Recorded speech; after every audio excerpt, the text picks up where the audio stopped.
Hello, everybody. Welcome back to ClashCon 2024. We're going into currently top 8, and we're very excited to see some new games here. I'm joined here with Jason, and yeah, we have a Genesis Mirror round 1, but that being said, they're both different decks.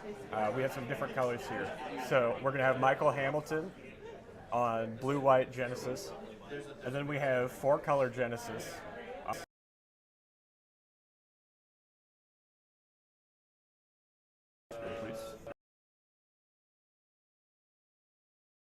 All right, we'll get into the game soon. They're currently shuffling up. This is open deck list, so both players will see each other's decks and come up with a plan going into the game. How do you expect this matchup to go? Well, I think Genesis is going to come out on top. Okay, fair. I've seen Hamilton play a few times, so I'm a little more familiar with his style than his competitors in this match. So I want to see some surprises and tricks, and I feel like when Genesises play each other, it's a lot of, if I do this, are they going to do this? Like, how do you shocking rev a shocking rev player kind of thing? It's provoking matchups. Yeah, I agree. It really does feel like watching a chess match when you see two Genesis players going at it. I mean, all their tools are face up on the board, so in that way, you know you have to position certain cards in a certain order to line up with exactly what they have. We'll see plenty of interesting strategies to combat that here. So looking at the deck list here, it looks like most players are all using blue as their core color. They're all the same here. But the supporting color is what really differentiates what these players are bringing to the table here. So looking at Chris's list here, we have a lot of the new dual color cards, the bound cards, which makes sense. You want to make sure you can play all your cards. But the most interesting card to me I want to see utilized is Resurging Fire. Let's go. Yeah. So what this card does, if you're unaware, it costs 2 blue, only requires 1 black, so it's an easy splash. You get to discard a card from your opponent's hand, and then you get to go through their ability.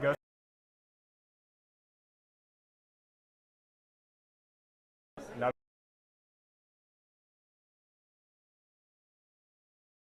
what do you think the primary targets are for a card like that? In this matchup, I could see possibly that crazy finishing blow that all these guys are playing as a surprise. Steal, make you discard, now you don't have it. I mean, usually people are putting those in the resource zone, but if you get a lucky flip off the top using Diminish or things like that, you never know what ends up in there. Lone Fighter is definitely one to look out for. I mean, there's nothing bigger than an 8/8, right? That's huge. I mean, that compares to Alpha Astra's stats. He's a big boy. And then from Hamilton's side here, we have basically just blue-white. So they don't have all the green cards that Chris has access to. So we have a lot less bombs, but a lot more control. So we have a lot of removal in the forms of Deliverance, a lot of prevention in the forms of Victory Peak. So Michael Hamilton really wants to prolong the game as long as possible to get the most value of all his resources. So what I'm most interested to see here is how they utilize their bombs versus removal in that back and forth kind of chess match situation, and who comes out on top with the bombs here. Will it be a Magnite Lone Fighter, the 8/8 beaters, or will it be something slower, like more mean streaks to try and draw more cards? Like there's the intercepting as an example Hamilton has that Chris doesn't. It's just a 3/3, but every turn you can sink more resources into it to draw cards, which I think can be a big form of card advantage here in this matchup. I feel like some of this matchup is going to be who can get the other one to burn removal first and then try to capitalize while they're engaged out. So a lot of like baiting and juking and not playing your best card to see if they'll try to counter it. Yeah, it's definitely the most important thing in matchups like this, especially when they have board wipes, is you want to make sure you don't want to commit to the board too early. to get punished and then not have enough threats when it gets to the late game. I think both players are experts at playing to these kind of outs. So with the untimed rounds like this, I think we'll really see a grind fest and making sure that neither player overcommits. I'm really excited too, like you mentioned earlier, for Resurging Fire. I thought it was cool he made it a promo for coming to this event, and it has really fun applications with doing stuff with Kilimanjaro. It's Kilimanjaro's card. He's on the art, but it combos really, really well, like I said, with Diminish, with Rainforest, just finding the tools and the toys and what your opponent, didn't end up using. The new Pestilence stuff, everything, makes that card just, really scary. Similar in the way that, Lynn can take all your toys. I think the biggest difference I'm seeing here is Lefty's Last Stand. Ooh. It's been a very strong card from what we've seen on camera to prevent incoming damage on your opponent's turn, especially with a 6-drop Genesis, readying 2 resource cards, so you have the 2 up available to protect yourself from incoming attacks. But looking at Hamilton's list here, his Last Stands here. Do you think that might make the difference in the matchup? I wonder if his more reliance on Victory Peak is his surrogate for that similar style of effect, trying to prevent a lot of small packets of damage over time versus one big blow. They both have their applications depending on the matchup. Yeah, I agree. That makes perfect sense. So it sounds like we're going to be getting into the games here soon, after both players have gone over each other's deck lists. Does the 4-color have a Clash Grounds? Yeah, he does have the Rainforest, I believe. Okay. And he has Spatial Gateway as well. Oh, right. So he's a package here. So Rainforest is mostly used as a counter Clash Ground, but Spatial Gateway is very interesting with all these Pestilence cards. So what I've seen players like Chris do earlier is use Spatial Gateway to play the 1-cost Pestilence to debuff something, swing. It dies because it has 1 power in the contender. You can pay the 1 from Spatial Gateway to return it from your hand, and then immediately play it again. So in a way, it's like a piece of removal you can recycle while also dealing damage. It seems to be a very strong combo so far. My favorite combo with Gateway that I thought we would see more in events is Dreadful. For 5, if you play the Dreadful, swing it in, make them lose the health, take it back to your hand, play it again, swing in, make them lose the health. That's a swing of 8 for 5 resources. Interesting. Yeah, I hadn't thought about They that. do draw cards, so it needs to Right. be more of a kill combo, but it's a fun trick. Interesting. Both players shuffling up here. Some friendly banter. So it looks like we have a big mulligan and a Chris. Looks like he's only keeping 1 card. What do you think he's looking to search for here in this first hand? Obviously, they both want their ramp to settle their starting positions, but in a match like this, how valuable is your early game versus your late game in a slower matchup? I'm really interested to see what their early plays. Empty first turn, which isn't. I mean, everyone does that, but. Right. So we got a shocking revelation in the resource zone from Hamilton here. Usually a prime early resource to make sure you have it late. What's interesting about Genesis Mirrors is since both players can interact with each other's hands, it's actually important to resource your good cards to protect them from being discarded. Revelation staring at a revelation. There we go. So turn 1, we got a Clash buff from Chris, strictly to draw some cards. I've seen a lot of players use this. You don't actually need to use it to protect your Clash cards. Sometimes you just get some card advantage off it instead. Doesn't look like Hamilton got one this turn 1, so we'll put Chris ahead on cards a little bit. All right. There's that ramp, like you said, from Hamilton.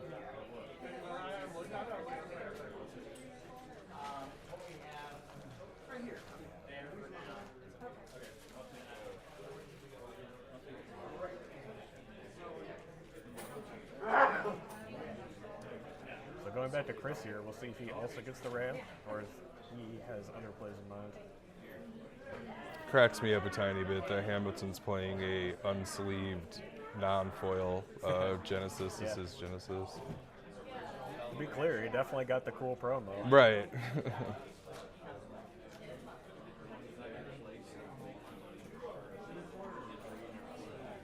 All right. I am also creation. I'm creation. No me. No me. All right. Headbutt. Headbutt. Chris taking the aggressive stance here. So looking at each other's deck lists, seeing as Chris is being pretty aggressive with his contender damage, I almost think he wants to end the game faster.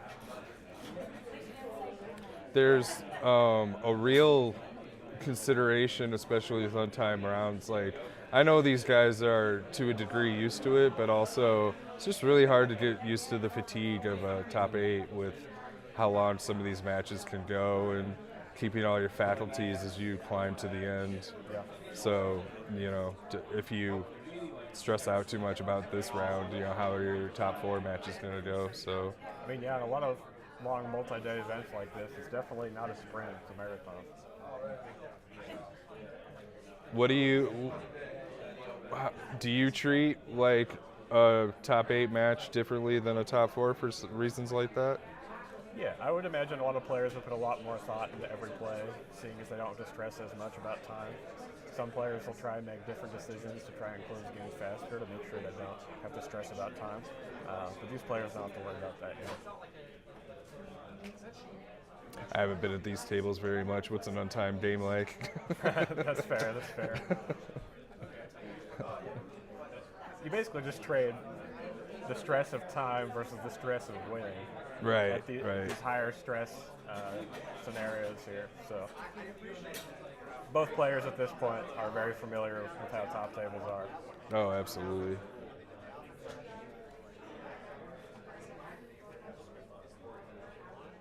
Plus, both of these, or a lot of these guys, as soon as the tournament was over, they all went, ate, slept. You know, they were more rested than people like us. Fair enough. It's always important to get plenty of sleep before the games, for sure.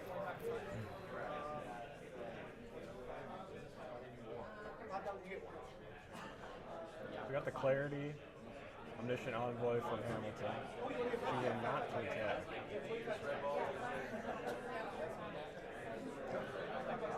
It's really cool to see the bound cards in action, Oh yeah. helping fix those resources for everybody, making curves smoother. And So you see the 4-drop Genesis from Chris, continuing to stay aggressive.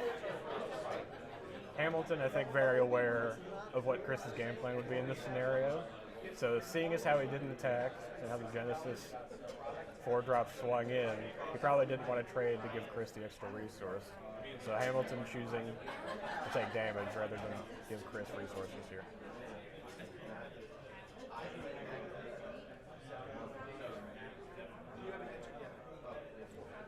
I think it's very clear Hamilton wants to play the long game versus Chris. that Genesis card for 4 started out as a much more defensive option, and then we decided the more darned if you do, darned if you don't sort of design of do you respond to me or not made it a much more interesting choice for both players. And his low defense always looks like it's so juicy for removal. You're always wanting to like Pestilence, -2, -2, or Machine and throw something at it. But that could end up being a mistake giving your opponent more resources. We got the Haven, some more card draw from Hamilton here.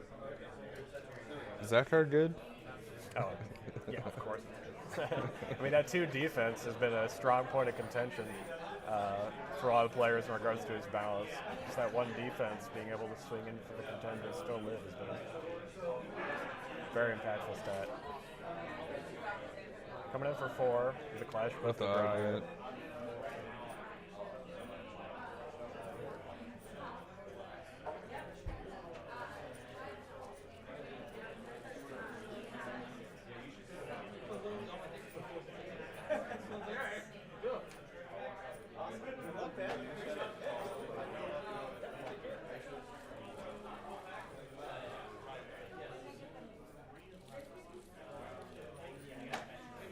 still plenty of things to think about. Seeing as how Hamilton doesn't actually want that 4-drop Genesis to die, it makes sense to leave that Haven up to block it.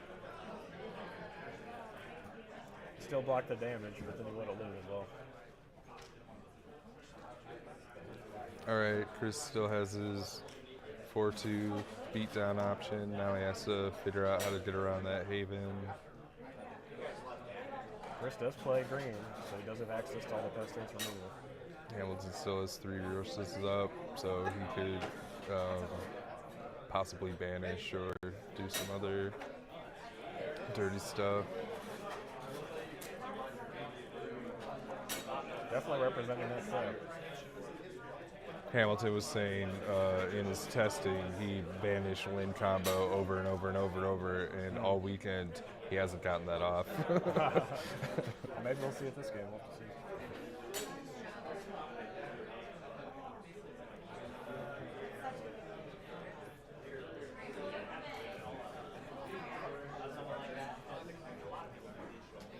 And again, like you said, resourcing in this matchup is almost a safety net.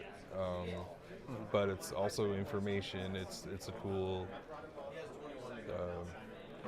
just different way you have to strategize. Double rev. From Chris here. Definitely one of the more important cards in the matchup. Most players want to protect their rev access to it. Whoever revs first gets to know what the opponent's hand is too, which is a huge amount of information. Especially with so many cards in their hand too.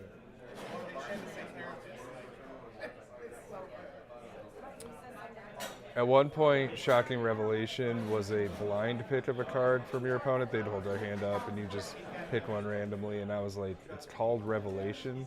You should reveal something. Sure. Yeah, then all that's sense.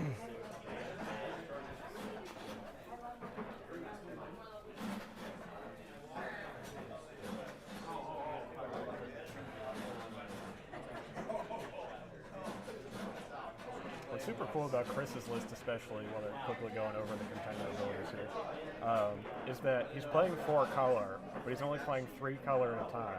So if you look at his sideboard, all of his white cards that he's playing are in the sideboard. So it looks like he's trying to prioritize a frontline combo with something like a Magnet Lone Fighter, which you saw earlier for big bursts of damage. So I'm wondering if he'll decide to bring that in game 2. Yeah, I could definitely see it as more ways to get rid of the victory peaks if that turns out to be troublesome. I can never get enough of frontline. Chowling is interesting too, just as a fun little combo piece. There's the banishment, so now 4-2 on top of the deck. Not a card as not a card I feel as he was worried about as much as others. So to me that felt like bait, but getting value out of the cards that you're playing is always important. All right, go for that trade. Now he has the resource. Now he's in a stronger head position. Yeah, I think Chris is perfectly happy with this trade with that trap here. Still continuing to headbutt here to get in some more damage. And Hamilton isn't, and I'm curious why maybe he just wants to stay as topped off as possible. 4 damage definitely adds up. Yeah, do it enough times, and it's a whole turn. Like roughly every 5 damage is around, in our estimation. So.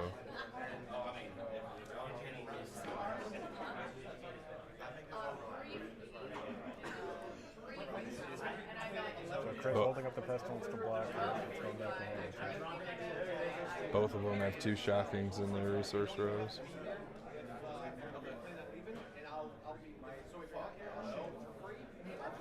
Both players playing very cautiously and making sure not to overcommit your board.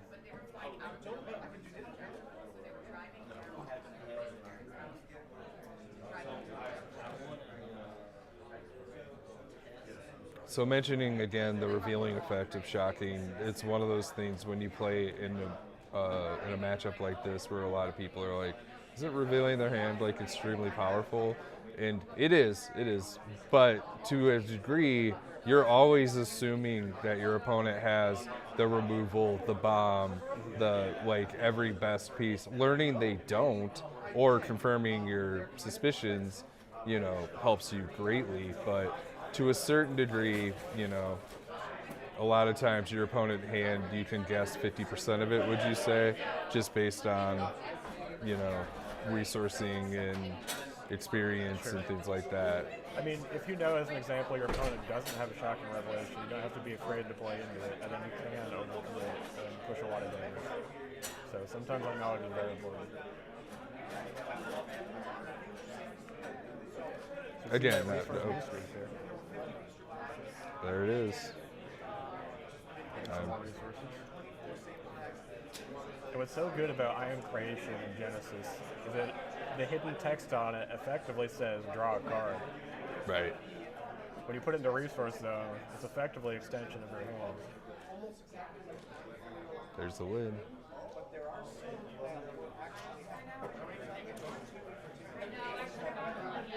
And now zone 4-2.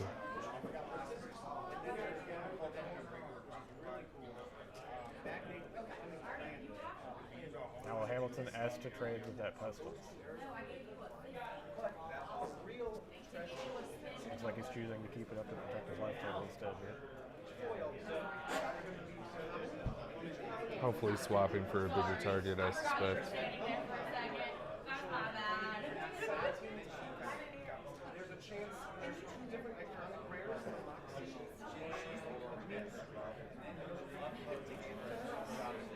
Both players pretty even on resources here. Ramp plays a huge factor in how this matchup goes.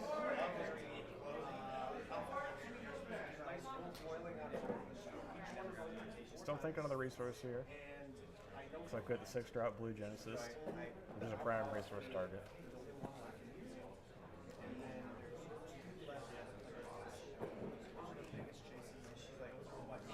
I mean, even when I played this deck before, Genesis, you look at it in your hand and you're like, this is a resource card.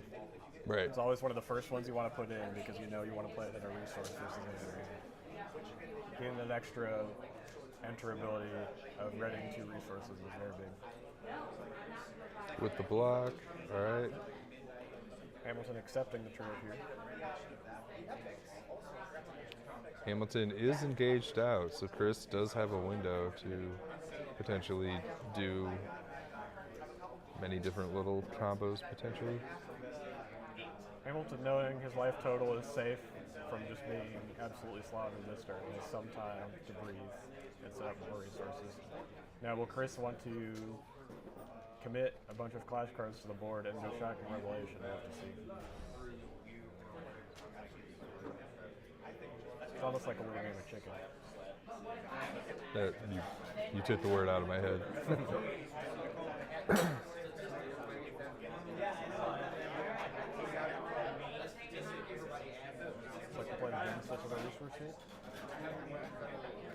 Seeing as Hamilton doesn't have the Sacred Banishment here, the Genesis is guaranteed to ready 2 resources.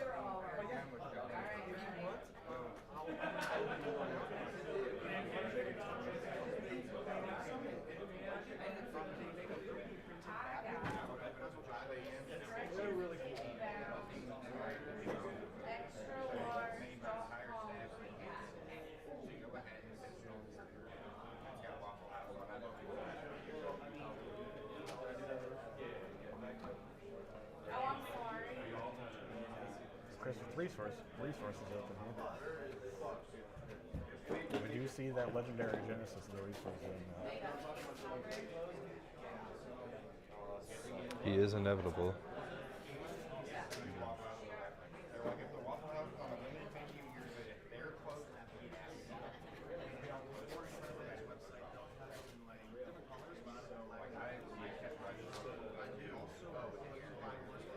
I like the thematic resonance of Oppressor having both a counterattack and a counterplay effect. He's just trying to manipulate the match and make your life harder. It's exactly what Genesis is. Like another ramp from Chris here. One way to improve your game plan without overcoming into the board.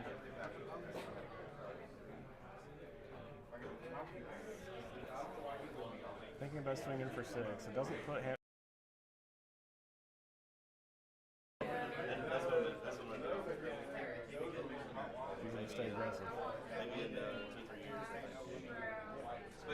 Chris knows this Genesis is not long for this world with all our removal Hamilton has.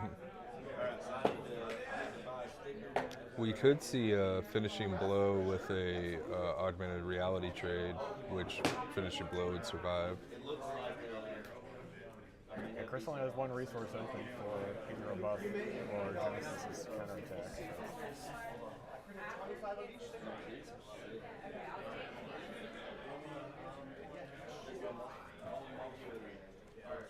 Got another threat in the resource with Hamilton here with 5-drop limbs.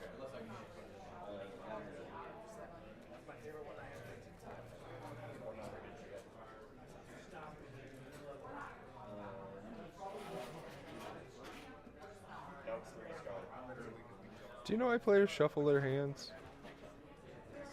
So it's kind of two things. It could be, it could be a nervous habit, but Right. these players, I know it's not. So as an example, if you draw cards and you were to never shuffle your hand, sometimes you can kind of get a gauge of what your opponent would have if they're sitting on cards for too long.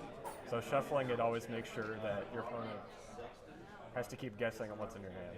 Especially if you play Shocking Revelation, see their hand. If they keep it in the same order, you know exactly which cards are which and which cards are unknown.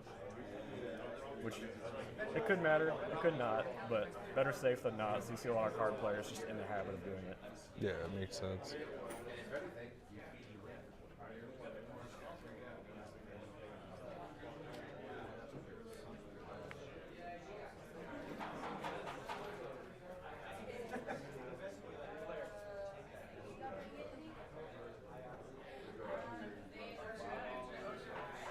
So as an example, let's say you have a couple cards already in your hand and you didn't shuffle. If you played your leftmost one that your opponent already knows in your resource zone, then the other card is still unknown. Well, let me rephrase that. If you play the rightmost one that they don't know and it's a copy of a card that's already in their hand, then they know you still have another one. Versus if you shuffle your hand, it's completely unknown. So. Yeah, definitely makes sense. I feel like I was always doing it, A, just because I saw other people doing it, B, I am nervous, so. Sure, that's fair. It also just feels good to shuffle cards. I mean, Right. that's part of the appeal of playing physical card games.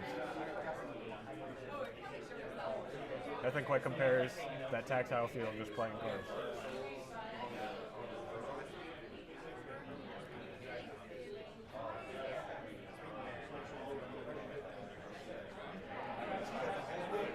So you have the Shocker knife here, putting the 4-cost Genesis to the bottom.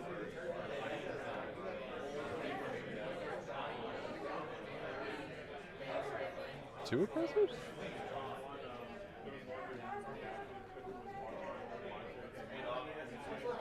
Okay. That was his hands, yes. We just left them there for too long. I was like, wow, Chris is in a really good position. So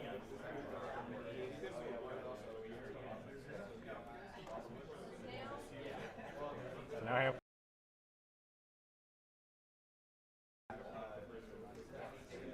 Chris has plenty of threats.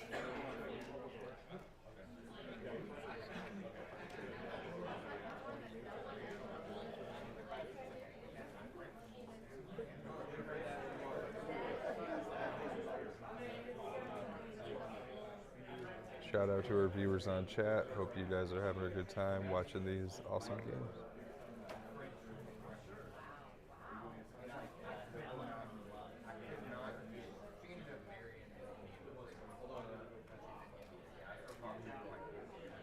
I got the Genesis in the resource zone.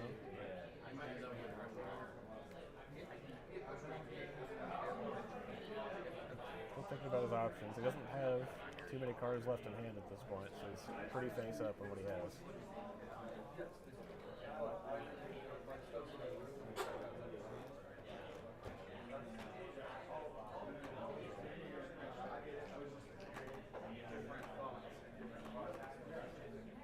It's like we see a flash buff in hand from Hamilton, so he does have access to draw more cards. Hamilton definitely has an advantage. Just the raw amount of cards he can play.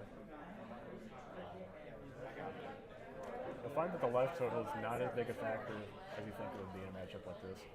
Right. really is kind of a dance of removal versus threats, and who can push an imbalance into it.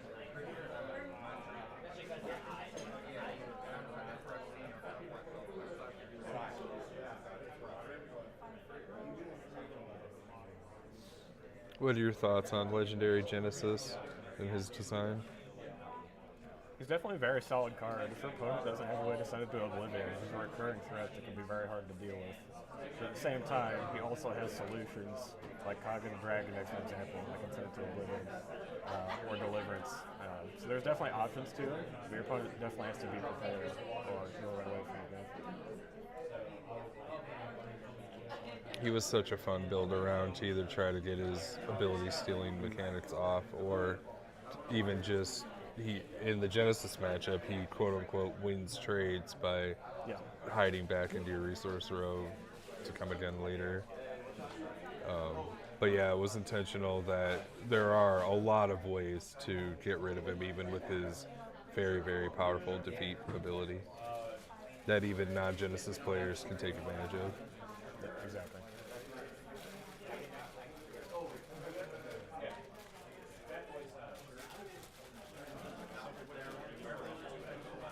Playing a Haven here, the resources? Interesting. Asking Hamilton, would you like to deal with this Haven? That's what's going down in the resource row.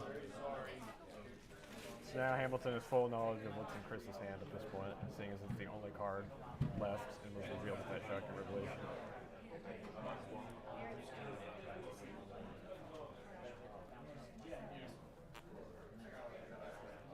So like I was talking about before with that imbalance of removal versus bombs, sometimes a good strategy is to play small clash cards like this to chip in for damage and get your opponent to waste cards for removal on them just to stop taking the damage. So you see a lot of players in matchups like this prioritize their biggest bomb for the later game after they want to remove it. Hamilton doesn't have a lot of cards in his discard yet, so I don't know if we have a potential spicy Resurging Fire coming up, but you never know. It's us, it's us, it's us. Engage, and boom. So it looks like we're playing this Genesis from hand. It'll get banished. Back to the top. Still not a bad top deck from Chris, though. So Chris does not have a hand at this moment. Correct. Hamilton still holding, I think, 3 cards. 1, 2, 3. One of them 1, being 2, 3, above. 1, 2, 3. Looks like 2 cards. Oh, okay. It's the shuffling makes it hard to tell.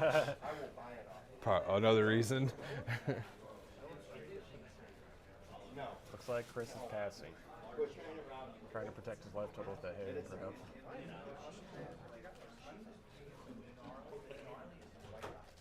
No accessories to pull back in this matchup, right? With the other trigger. Out of Chris, that is correct, yes.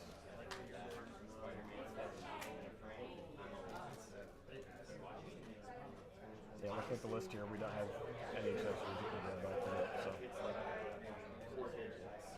Primarily used for the ramp. There are days I wish I could cut Bountiful Haven in half and turn her into 2 effects, but because both effects are very, very, very good. I think Machina players might have something to say about that. Yeah, yeah. Both effects very strong, though. It's flavorful too, so it's very cool.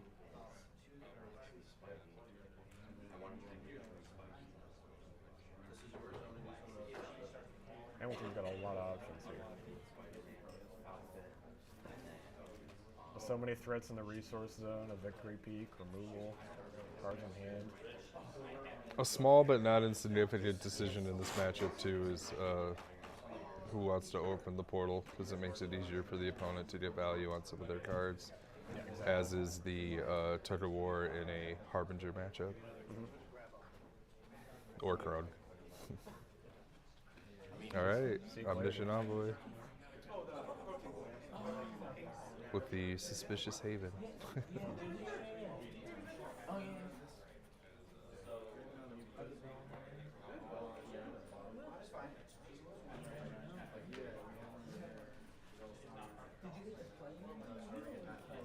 Hamilton is 5 health or lower, so it does trigger that first ability of the Omniscient Envoy. Just manipulate the deck a little bit.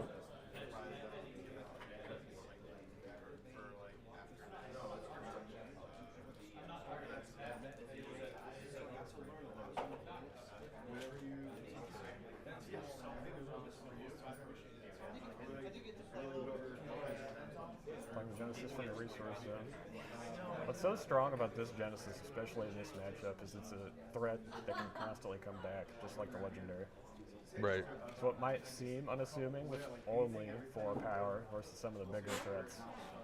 The fact their opponent might have to waste removal just for it to come back is very strong in like control matchups like this. So now Chris has to find a solution to both these threats here.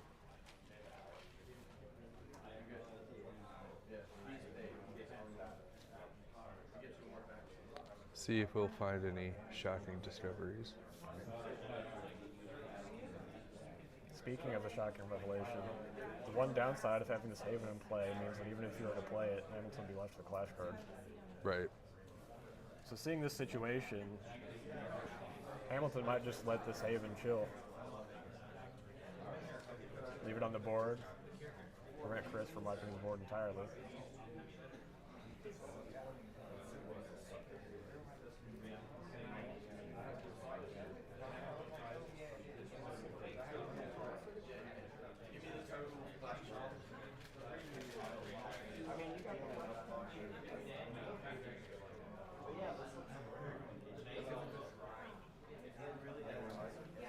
Coming up for the 1, putting Hamilton to 16.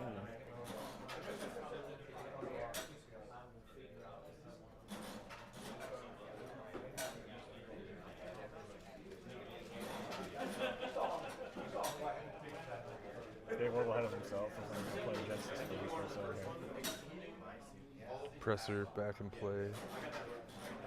Big body, harder to trade with the board state that Hamilton's showing right now, so possibly he can 2 for 1. Putting the other one in his resource zone.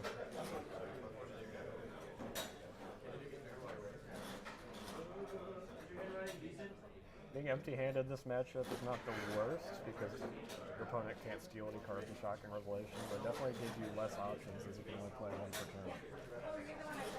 There it is. There's the portal.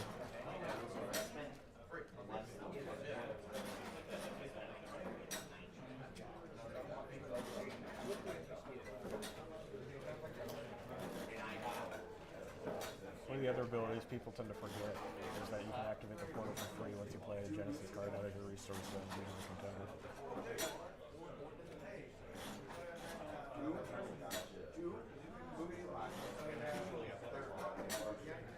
Interestingly, on the Genesis contender, some of the feedback we got was players were surprised that neither of his abilities cause him to engage, which allows him to, you know, as we love to keep calling it, headbutt on top of all of his powerful effects. And it allows you to use the ability once on each turn. You always end your opponents too. Right, and that was an important thing that Twin really wanted for his ability as a manipulator. It makes it much more interactive with your opponent as well, being able to play quick actions from your resource zone. Like we were talking about before, especially with cards like Lefty's Last Stand. Right, right. Like I keep saying, blame Quinn. I signed off on it though, so I'm not. My hands aren't clean. You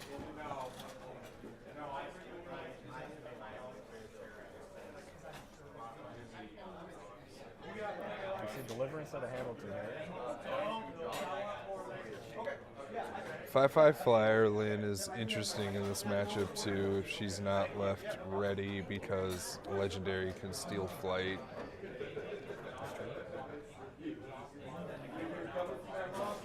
So choosing the counter play on the Genesis, it looks like. Might as well if you're not doing anything else from the resources, just in case. You don't generally see non-class damage white or blue, but you never know. Speaking of,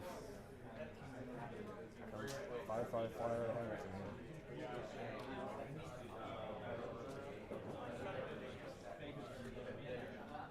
Lynn's one of those cards that each artist seems to try to outdo one another. Like, we all love the iconic set 3 Lynn, but there are some really incredible Lynns coming. So Chris down to 9, Hamilton choosing to swap the tempo back and be the aggressor here. Chris really going to have to come up with a solution to get through this board state. You do have a shock and revelation to clear the board, but then what's the follow-up? 9 is a very low and dangerous life total.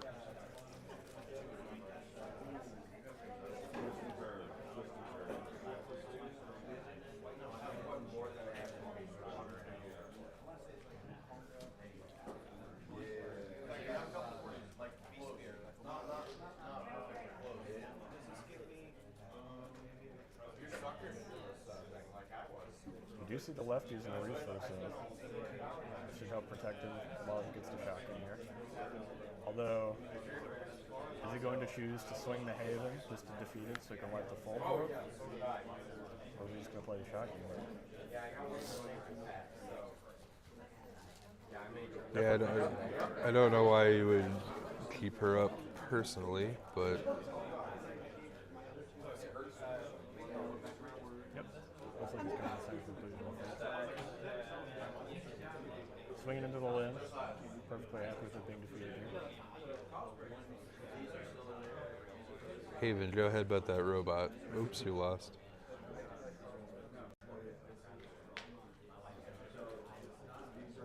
And we see this shocking revelation here. Chris very clearly planning ahead by opening the portal previously so he can draw a card on the next turn when he played the shocking revelation. Seeing as how the game is progressing, it's very clear that he's going to have to do that to come back. Since the portal is open, he does get a draw card. Still on 1 card now. Does it clash both? Might help him claw back some more cards.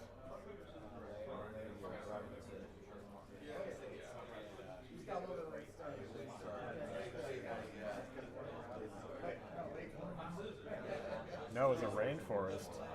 This will get him a card. Yep. Let's try and draw something better here.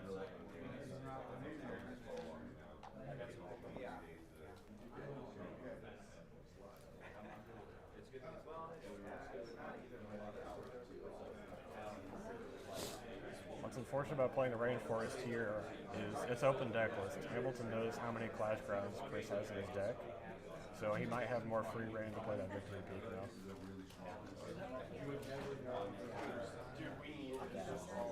Chris choosing to pass it back. Holding up the lefties, still can protect his life total a little bit here.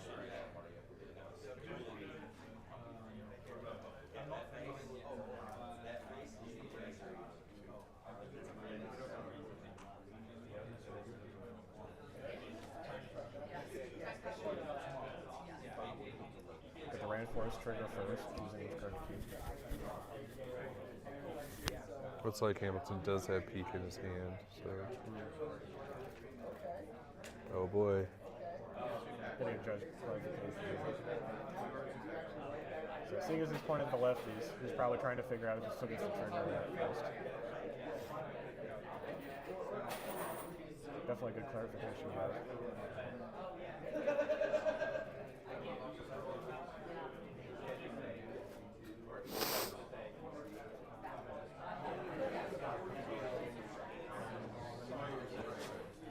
I know you talked about being excited that the mean streak finishing blow is starting to see play. Is this how you expected it to be? No, if I had to guess, yeah, we didn't see this come up in testing at all. But that's the cool part of seeing, other players just explore these abilities and concepts. Choosing to value just the raw power of individual cards versus streak synergies in this case. It also draws and discards, which is not for nothing funny on a blue card. Yeah, you don't see discard effects on blue cards. So we're going to left use here. Does not prevent the discard, but it does prevent the damage. Quick headbutt. Hamilton Smelling Blood is also down below 15. Both players have their active second ability.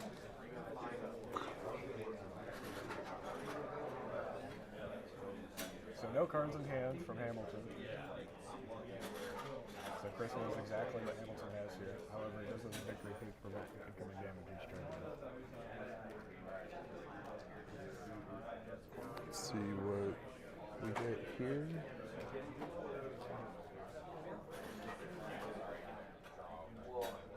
So Chris, in order to play augmented reality, is probably going to have to headbutt, and he doesn't have a lot of health to risk that in this situation, so it's getting real dicey really fast.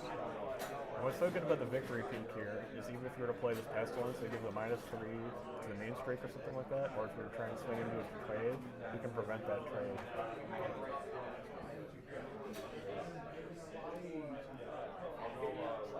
Which makes main streak a very big threat.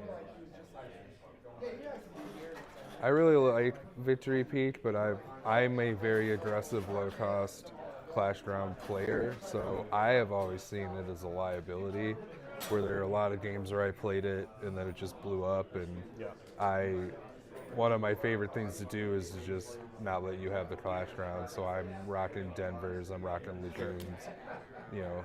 I mentioned yesterday Frank's Hot Dog Stands, so... Yeah, Victory Peak is definitely one of those Clash Grounds that you don't get an effect just by playing it. So if it does get replaced, that is a major downside. But if it does stick, there's a massive payoff. Oh, it pays itself back and more so. I even think people sometimes forget it heals you too. It heals both players. Sure. But you gotta get those victory triggers. If your goal is to slow down the game, there's very few cards better than that.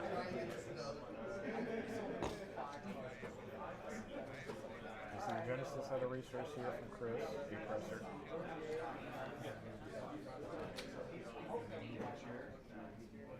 Now how will they get around this victory peak is the question.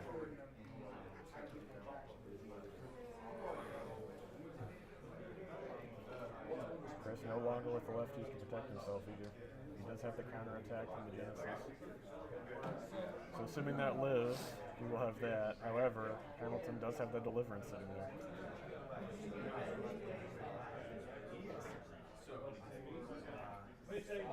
Chris in a very dicey position. If only you could shuffle one card.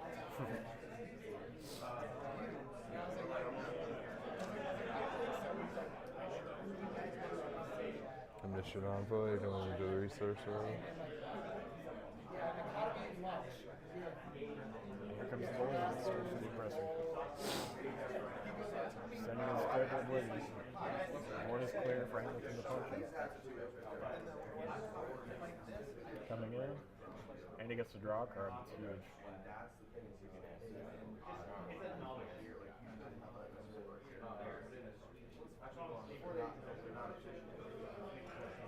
Goes down to 3.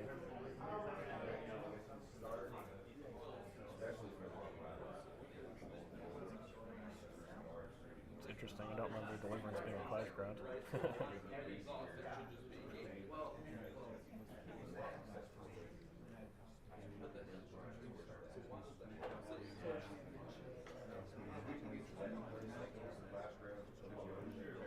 Now, we saw Hamilton play this against Kogan earlier, the Diminishing Might, but it also is very good in the Genesis Mirror.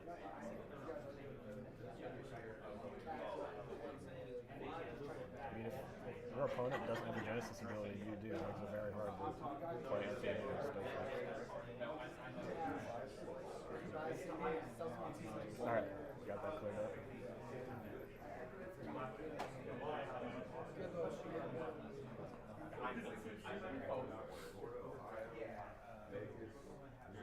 Genesis coming for a little bit.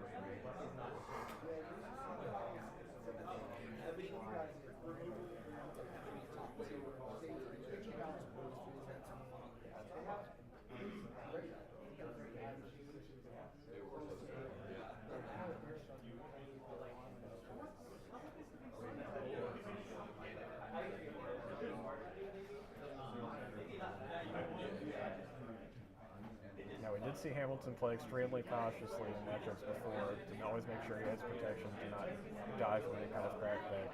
With a game like this, not having any cards in hand, Hamilton having a victory peak in play, he clearly seems very safe to just punch Chris in the face. Chris needs an answer stat for finishing blow, let alone whatever. What do you think he would even need to get out of this here?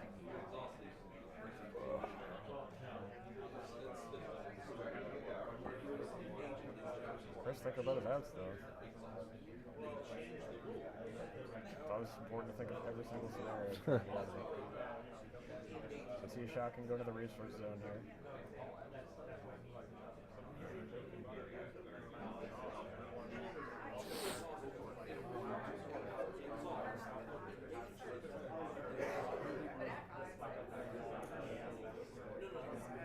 Thinking about the resource, I think he realizes the diminishing might have a problem with this. This is basically Chris's last opportunity.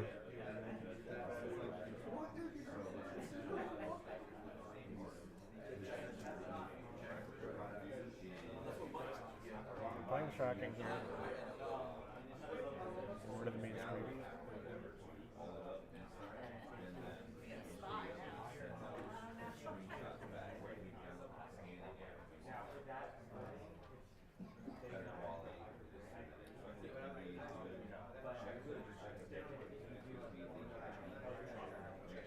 Hamilton must not have acted in position by Chris ground card.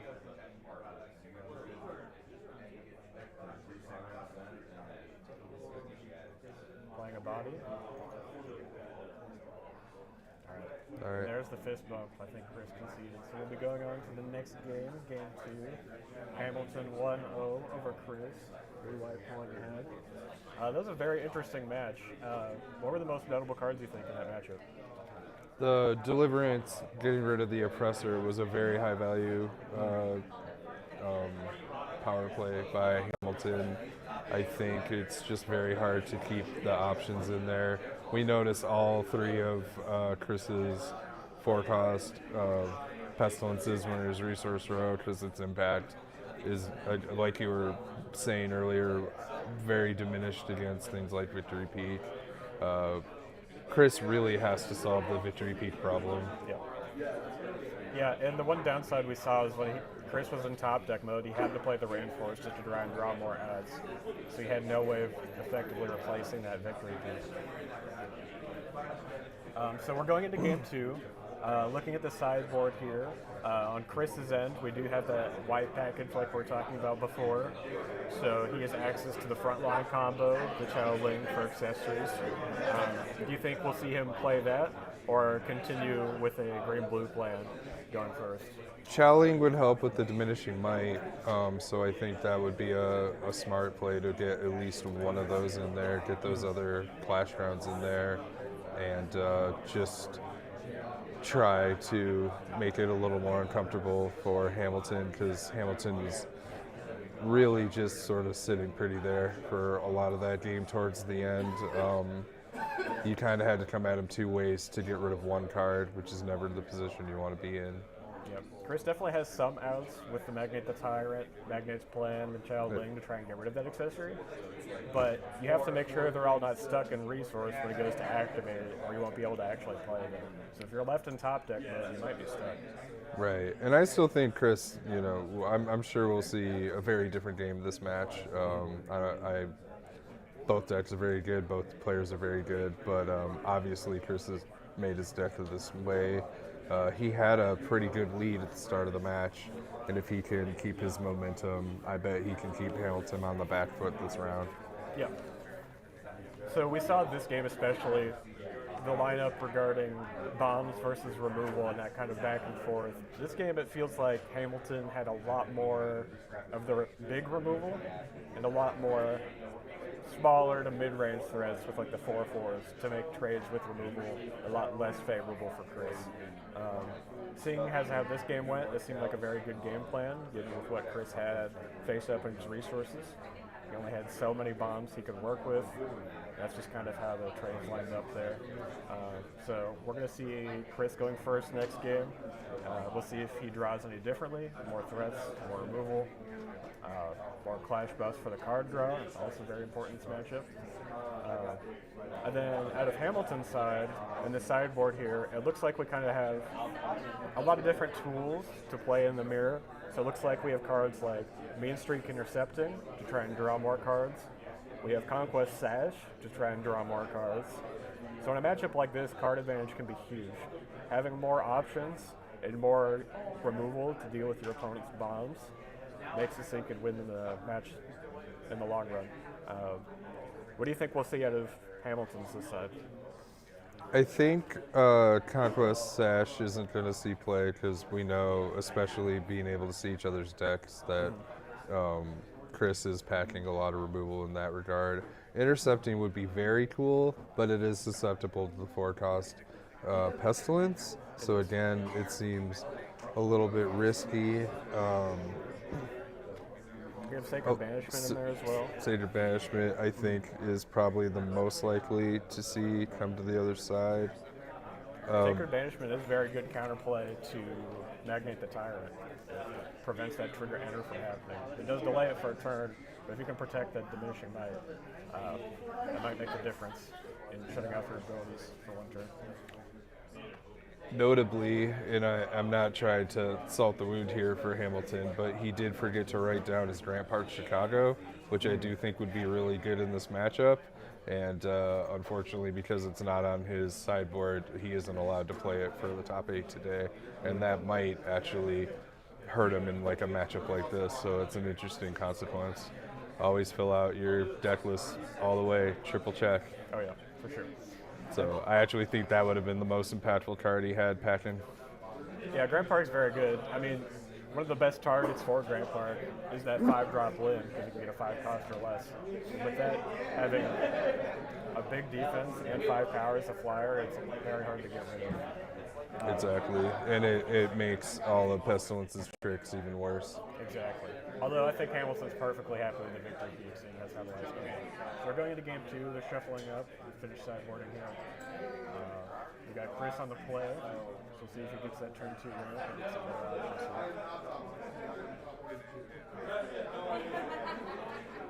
here. Do you, so kind of a silly, fun question. When you sleeve your decks, do you care about the color of the character or the do you theme your sleeves? I know a lot of players do. You'll see some players like maybe sleeve up their war deck in red sleeves and color code them. When you have a lot of decks, sometimes it makes sense to not mix up player cards. I mean, there's a lot of cool contenders in Alpha class, so it makes sense to have a bunch of decks. Katana, at least recently, to my knowledge, started doing inner sleeves, and maybe they've been around in just the stores I go to, never got their hands on them, but I like the Katana sleeves. They did the inners, so my really, really blinged out Conquest deck just has nice stark white sleeves. I don't know. It's just interesting to see how players sleeve their cards, and some players double sleeve their decks. It looks like they're almost playing double cards. Right. Shuffling up here.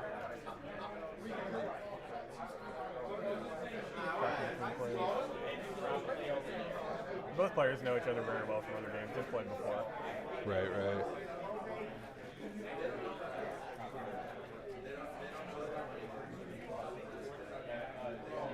That's nice too. Sometimes these teams of players are very secretive and in the corner and don't mingle with the players, and everyone in Alpha Clash has been very cool, very friendly. You can walk up, talk to them about their decks and stuff. I haven't seen any of those really we're too cool, we're too you'll never learn our secrets type. I mean, at the end of the game, play Alpha Clash to have fun, right? That's why right. We're all here, so. Yeah, absolutely.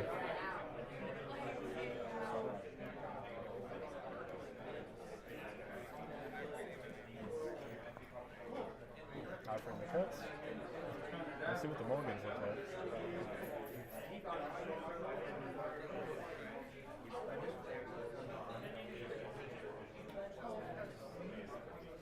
This is an anything like last game, we're probably going to see a big mulligan and try and dig for that ramp.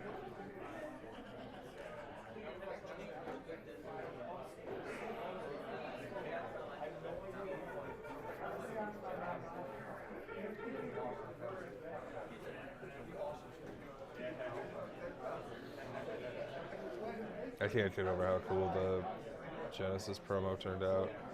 Yeah, it's really incredible.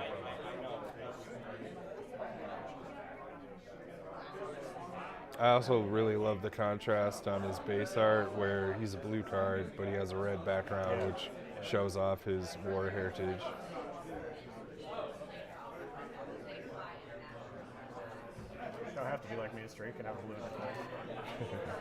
Genesis does what he wants. Looking at the first hand here, it looks like we see an creation. We see Flash Pro. Some pretty good early cards. We see Chakra Revelation, some lefties. Chris definitely has a lot of good options in his first hand. We see Resurgent Fire. So it looks like Chris might have opted to keep the black cards over the white. Maybe he's playing 4 colors. We'll have to see.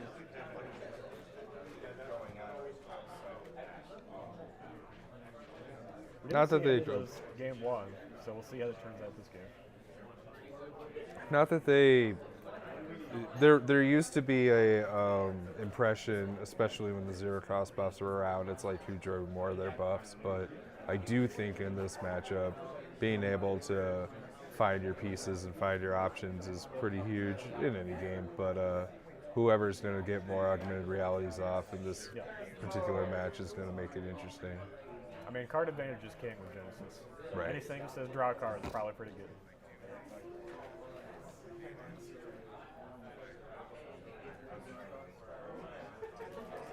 Looks like both players kept a decent amount of cards here. Hamilton's side kept Haven. So we got a Vicar Peak, Chakra Revelation, Flash Blow. Both players have already pretty good opening hands.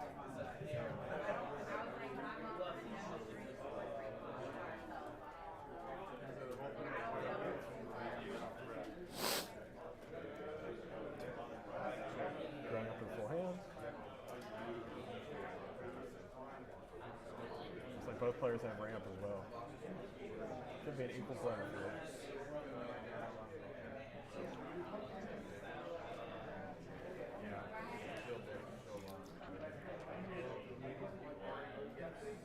I might see a repeat of last game with the Genesis. See the resource of the Chakra Revelation game.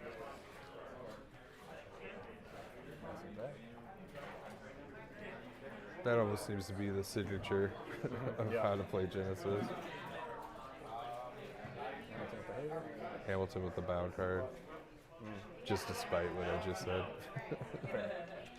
Got the Haven into play. Choosing not to attack is a very heads-up play from Hamilton. He knows that Chris won't be attacking him necessarily immediately, but if he attacks him, it gives him an opportunity to use the Clash buff to draw cards. So at 1 damage might seem free, but there is a heavy cost to do that one small decision.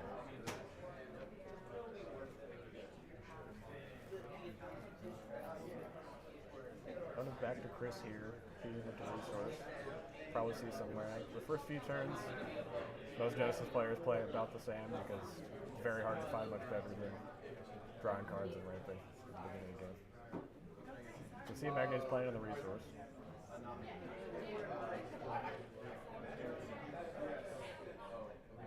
Time creation.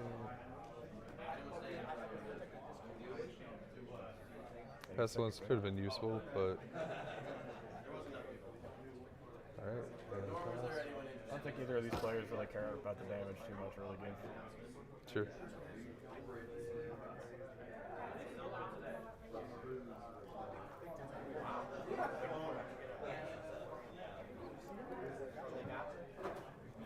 We've seen a lot of players over the weekend intentionally drop their life total to second ability specifically so they can use that.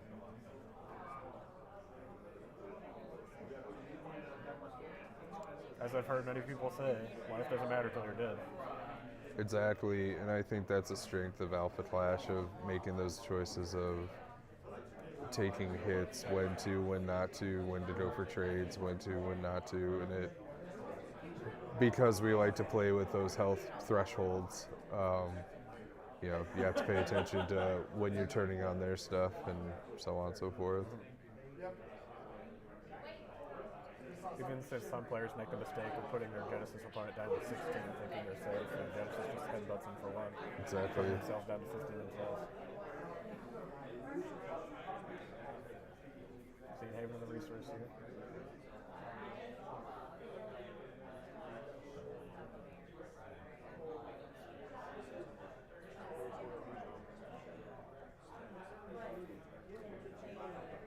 We kind of a repeat of last game. Let's see the 4-drop Genesis come in for 4 here. Pocket sand, as I was saying yesterday. It's pretty goopy sand. It's been in there a while. I don't want to know what else Genesis has in his pockets if that's what sand looks like.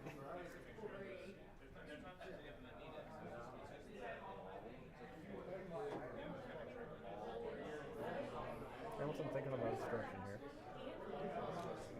Choosing to take the 4.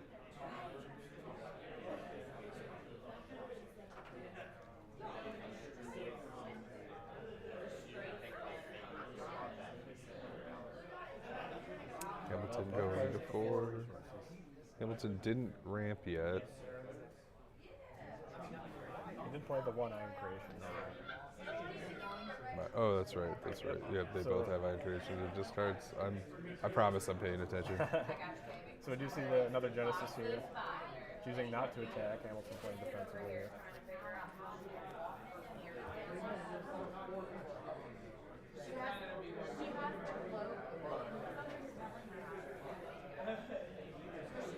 Hamilton has Chowling in his resource row. Perhaps he's worried about. Well, Chris, I don't think is playing Diminishing Might in his list, so he shouldn't have to worry about that in each other's deck list.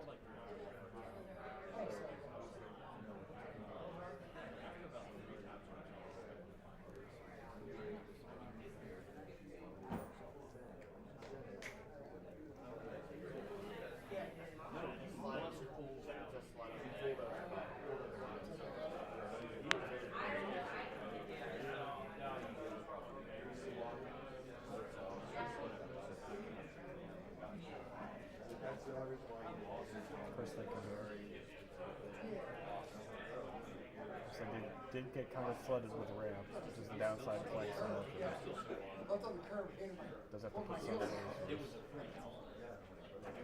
What's interesting about Genesis, something I talked about before, is kind of the opposite how he plays from a lot of the other decks, where you want to actually resource your good cards and then hold your bad cards potentially to get disrupted. Versus every other deck where you want to resource your cards that aren't as good in the scenario and then keep your good ones. It's kind of an interesting dynamic Genesis has. Yeah, absolutely.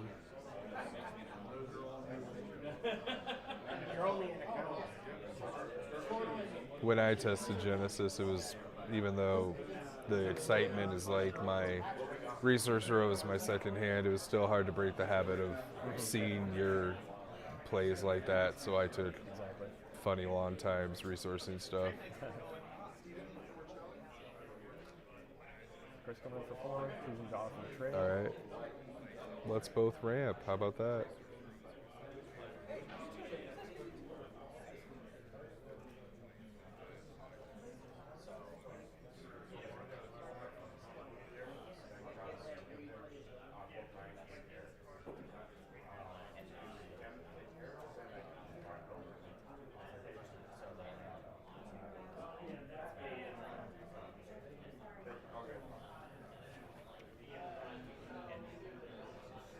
Just thinking about what kind of threat he wants to present.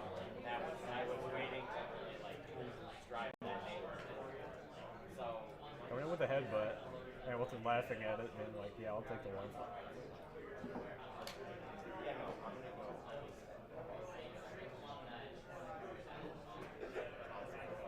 Both players clearly still have a good time. Even in what's potentially a high-stress environment, playing a top 8 match, it's always important to still enjoy the process, enjoy the game, have a good time. Absolutely. Everyone seems to be in really good spirits today. Yeah. I'm still trying to wake up. It's been a very long weekend. Believe it or not, even the staff and everybody has been hanging out late just to play games, have a good time.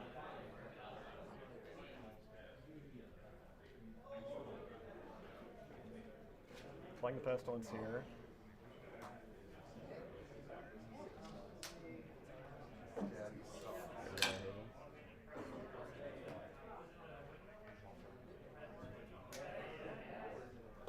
Coming in for 2 to lock in some balls.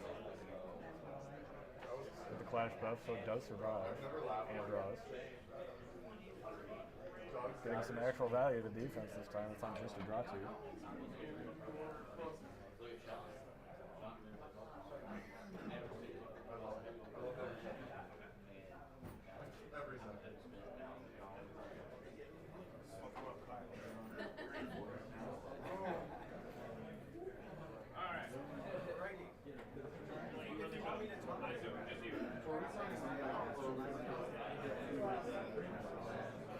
Both players have a lot of cards in hand still.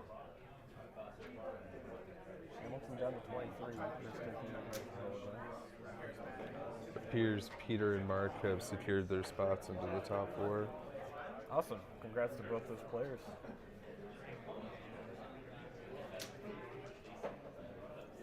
I find it tragic that the Kagan player isn't going to get the champion helmet. Yeah, it is unfortunate. It's a very good looking promo. He's the winner in my heart. Fair enough, fair enough.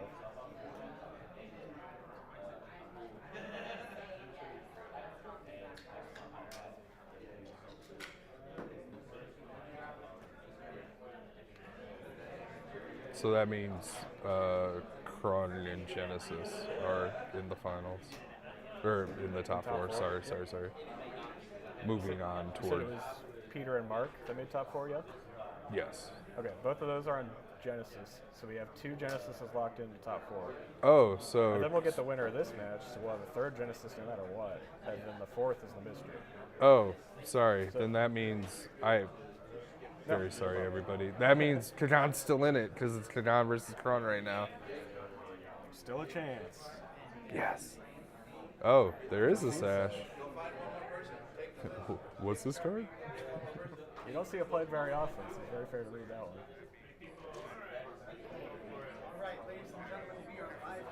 Just because it's Conquest Sash doesn't mean Genesis can't destroy yourself. It's better on so many other contenders, and it's not good on Conquest. Not saying you can't play it. Right. That's one of those cards that testers get really, really excited for. I remember, and you can stack them. Granted, you're paying 2 to hopefully get the trigger. Yeah. And it was released around when 0-1s were also new and shiny, and if you're not taking damage, then it doesn't do anything. So we're dealing. Still a cool card. Trying to figure out more ways to support shapes like that and let the bashing contenders have their fun.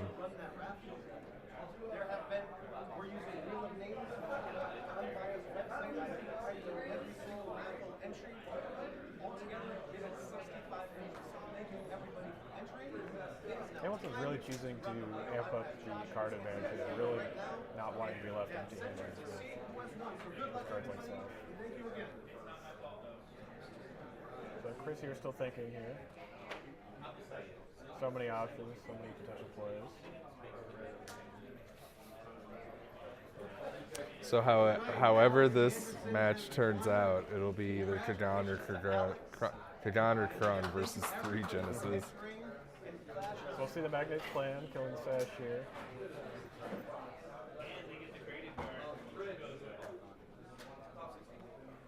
The replacement resource from Genesis trigger here. And we do see Rainforest. He's not forced to play it this time, so he does have an outlet. Playing a legendary Genesis from hand, finally getting some action. Slowing in for 6. Been waiting for this card. Let's go. Hamilton does have the out to remove it with Deliverance, but swinging for 6 is nothing to confident.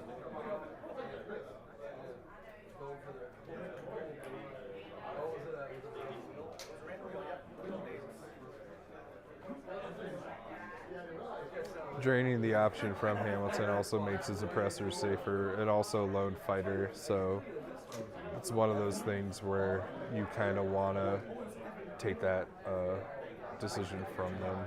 Chris smelling blood, really trying to push damage. Hitting him with that headbutt.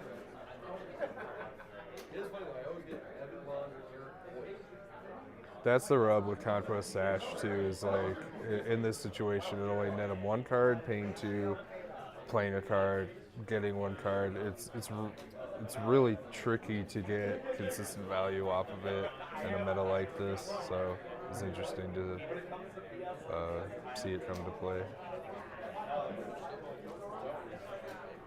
So you see Chris fully tapped out here. Going back to Hamilton.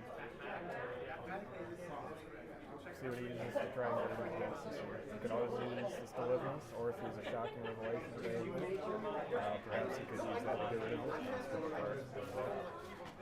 it. It is important to note too that Hamilton is running 3 Deliverances also, and just let's get Shocking going.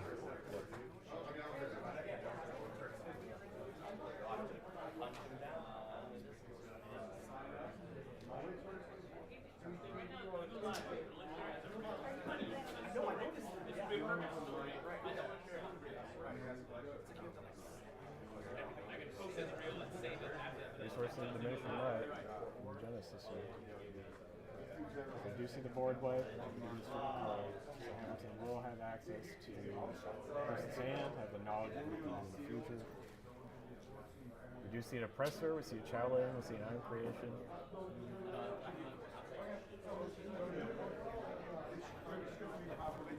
All right, so quick announcement. The number 2 spot, Peter playing Genesis, took over number 7 spot with Lee playing Pestilence, and then the number 5 spot, Mark playing Genesis, defeated Caleb playing Machina. Still got a chance to see your Kagan in there, so Kagan may get his helms yet.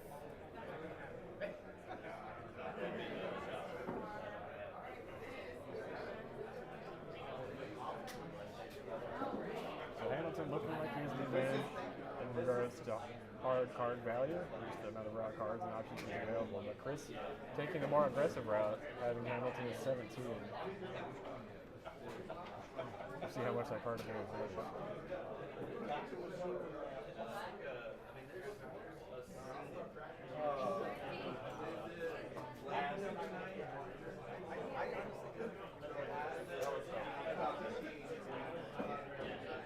Still thinking what to pick here. What to pick about. Both players very well versed in card games, always want to play multiple turns ahead. Make sure you counterplay to every threat. Chowling going to the bottom. So what this tells me, when you see that kind of pick, is you want to be able to utilize the Diminishing Light, and knowing what he has in hand. At the current moment, he has no way to get around that Diminishing Light, erasing his contender ability. He already baited out the Magnate's playing on the Sash, which is very interesting to think about. Maybe he decided those in specifically to soak up that Excelsior removal. Yeah, that would make sense. Headbutt into Augmented Reality, filling up hands.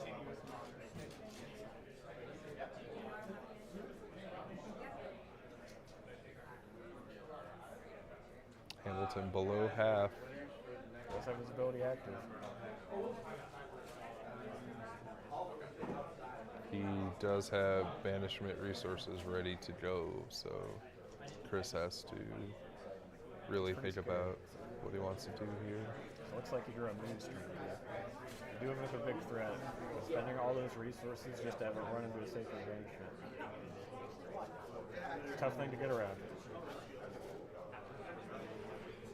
What's so good about a card like Sacred Banishment, like we've talked about before, is if your opponent plays a Magnate the Tyrant and blow up your accessories, you can put it back on top and get value out of it for another turn still.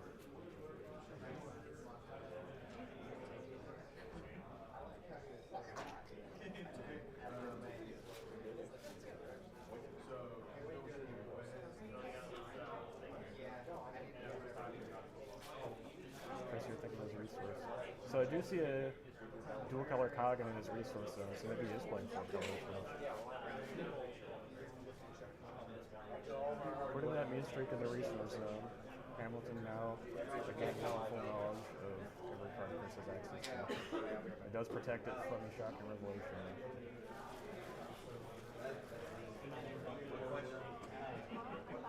I do know that this thing used to take money from Council. Let's go.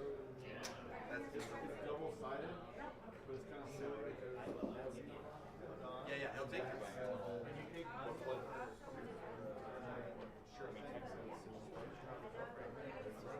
Chris coming in with an oppressor from the resource zone, asking Hamilton the question, would you like to activate the trap?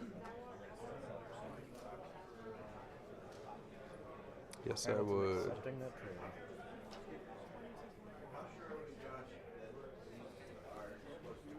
Back on top of it. Notably, he does not get the resource ready. Although Chris, knowing it'll get put on top, uses the item creation to put it right back in.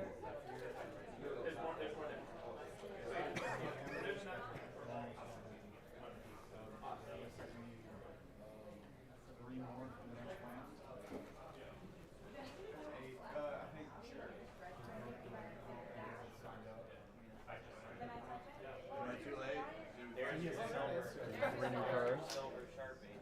Let me see that front line. What's that do? and that will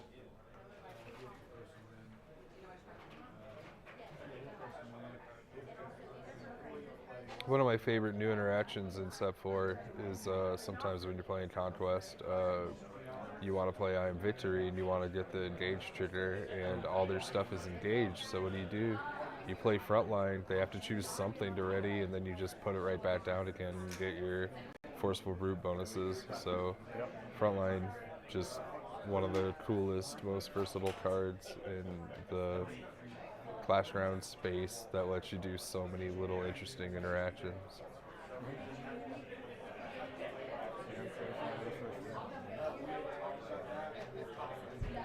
Chris now fully tapped out, no cards in hand. Kind of having a breakdown in what the play is. Still at 13, just a little dangerous.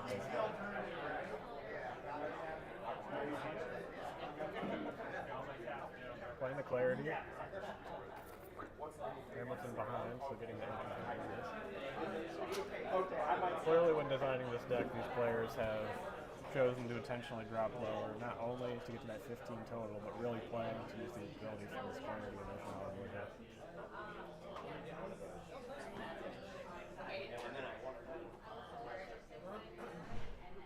Especially in a game like Alpha Clash and building the decks, a lot of players that have been doing really well will really try and set up a game plan of specific cards you're trying to enact and then develop a deck completely around that. So in this scenario, I want to be behind to use these abilities.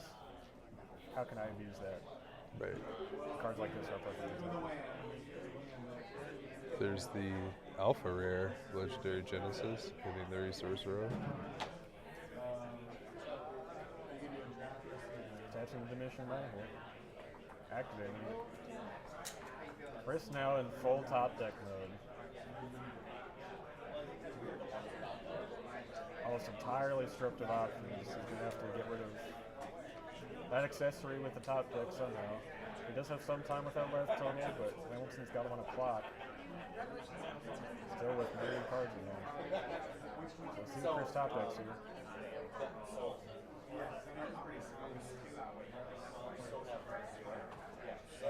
I feel like they intentionally had this card for this.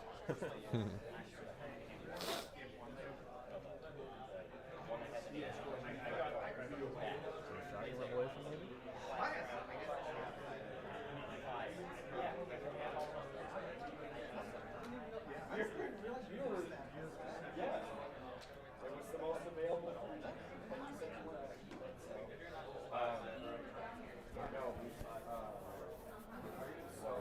Chris looking at Hamilton's options.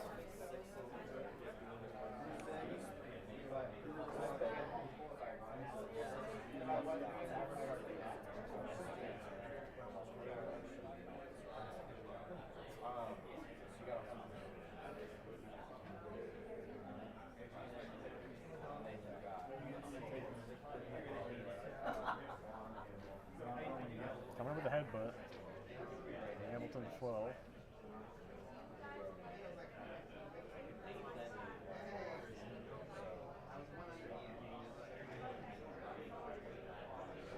I know a lot of players definitely overlooked Diminishing Might in a deck like Genesis here. You read it and you're like, man, that's a lot of resources just to get rid of some abilities. In a matchup like this, that could be truly backbreaking.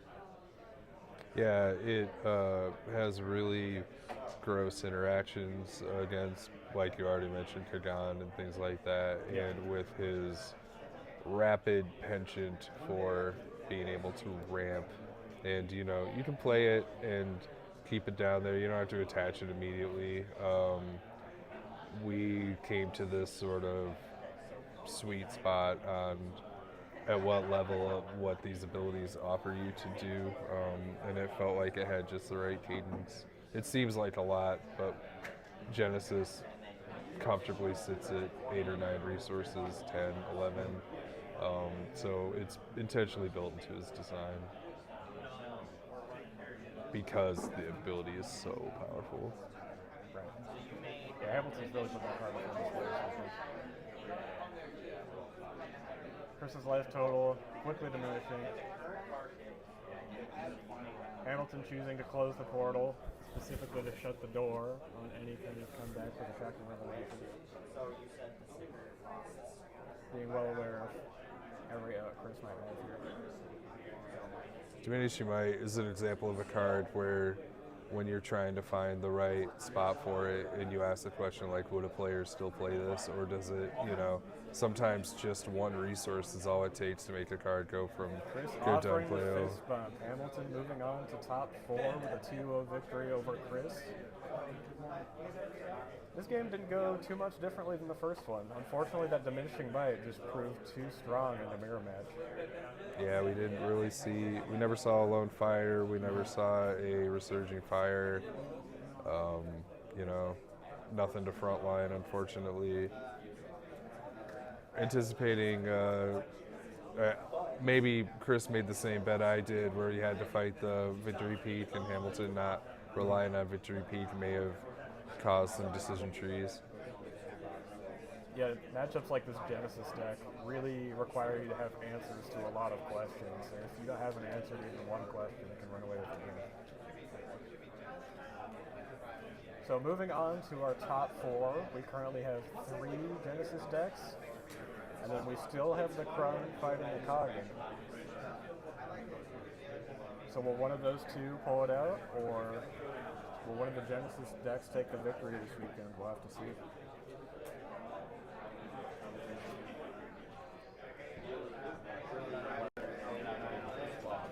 So I hope you all enjoyed that game. I'm going to try and grab an interview with the winner here of this round while we still have time. In the meantime, I'm glad you all have been enjoying the stream. Sit back, hold tight, and we'll be back to you in a bit.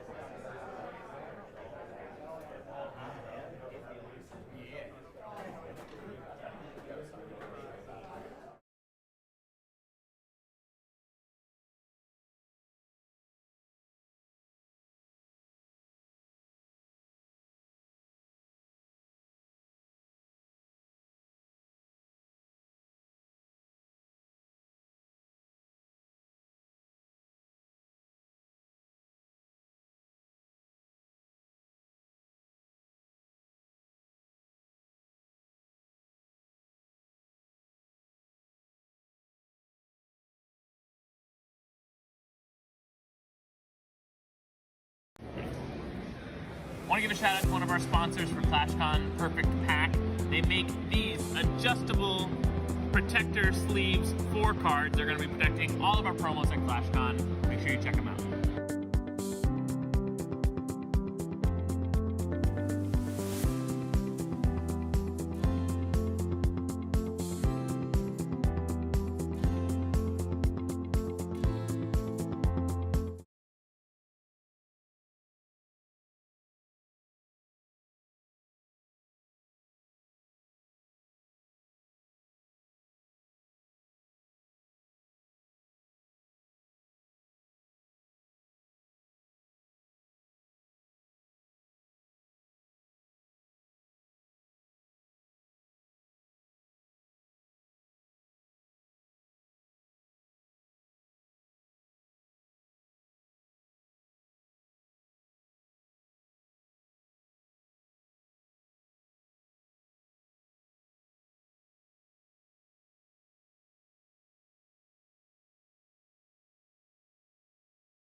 Welcome back, everybody. I'm with the winner of that last round, Michael Hamilton. Congrats on your round win. But first, I want to ask, how have you been this weekend? Oh, I've been great. I've been having a ton of fun here. We have 5 people from the Wolfpack here. We're all hanging out, having a great time, enjoying playing the game. Yeah, been great. love to hear it. Perfect. So, as of right now in top 4, we have you, 2 other Genesis decks, and then either a Krung or a Kagan. How do you feel about your matchup spread? So I really like my matchup into the other Genesis decks. I'm mainboarding the Diminishing Might weapon that shuts off their ability.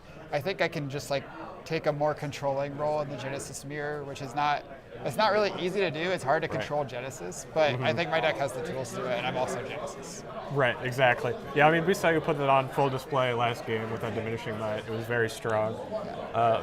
What made you decide to play this deck this weekend? So my teammate Zach Bunn, shout out, he's like, Genesis is broken. He Yeah. played like 2 or 3 games as part of his content kit with Genesis, and he's like, this contender is broken. I'm like, his ability doesn't seem very good. I'm going to keep working on other decks. And then I play a couple other decks, and then I play 1 game of Genesis. And I don't have I Am Creation in the deck, because I didn't even realize that it costed 2 with Genesis. I wasn't super familiar with his card pool yet. Yeah. And I cast Shocking Revelation. And that card is so good. It's so good. It reminds me of when I saw Lynn and started playing with Lynn, and like the card reads good and then it plays even better. Then I played Shocking Revelation, and it was like the same thing. It's like, I need to play this card. I don't know if Genesis is the way, if something else is the best deck for it, but I really wanted to be casting Shocking Revelation. So I went from there and tried a few different Genesis decks. Someone pointed out that I should be playing I Am Creation, and that made Genesis feel like the best blue contender, and blue has the best clash buff right now with Augmented Reality. And from there, we just started working on Genesis with different colors, and the blue-white deck seemed like it was the best at completely locking your opponent out of the game. That's fair. That makes total sense. And of enacting our gameplay and choosing white is your secondary color. So it looks like we just got news in that Krung is unfortunately fallen to Kagan. So you have Kagan and 3 Genesis decks in the top 4. Do you have any different game plans going these next matches? So Kagan is weird because that game, that matchup, I actually have to be the aggressor, because if I give them infinite time, they're just gonna 10-10 combo me and Exactly. I'm just die. So that one is probably the matchup I feel the least comfortable with. Fortunately, one of my teammates did play Kagan in a lot of our testing and actually played Kagan at the Pro Tour. So I do have more reps into Kagan than probably the other Genesis players, but I think it's a very scary matchup. Okay, sweet. Perfect.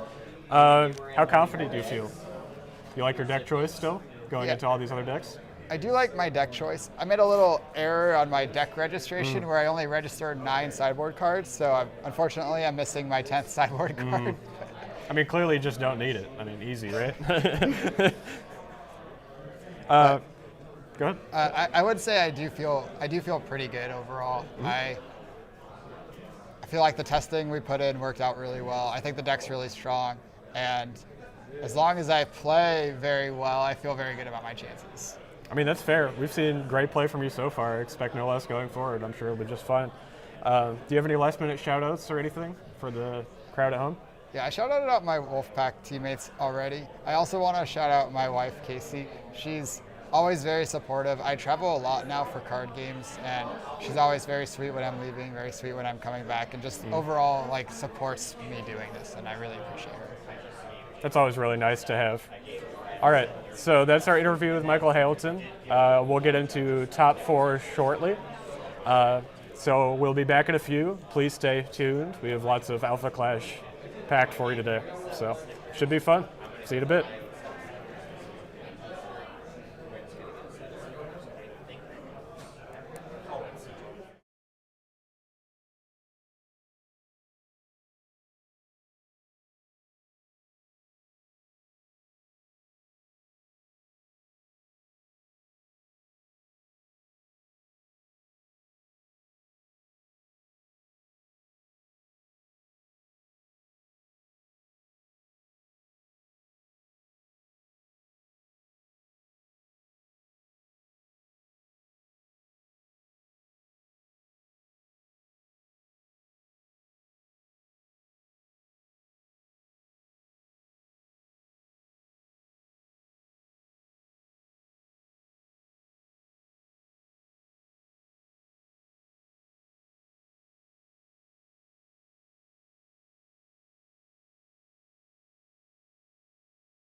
Oh.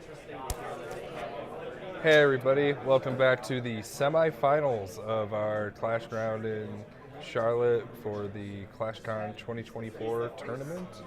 We have Jacob versus Peter.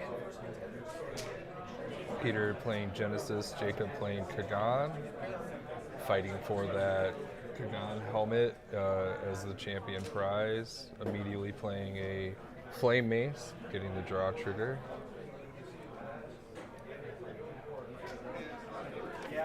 Exciting already seeing the shocking revelation in the resource zone.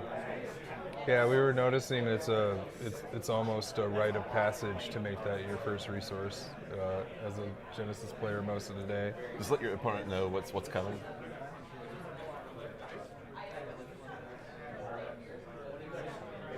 So far, Genesis is doing what Genesis does, trying to get ahead on resources to get bigger plays in that late game.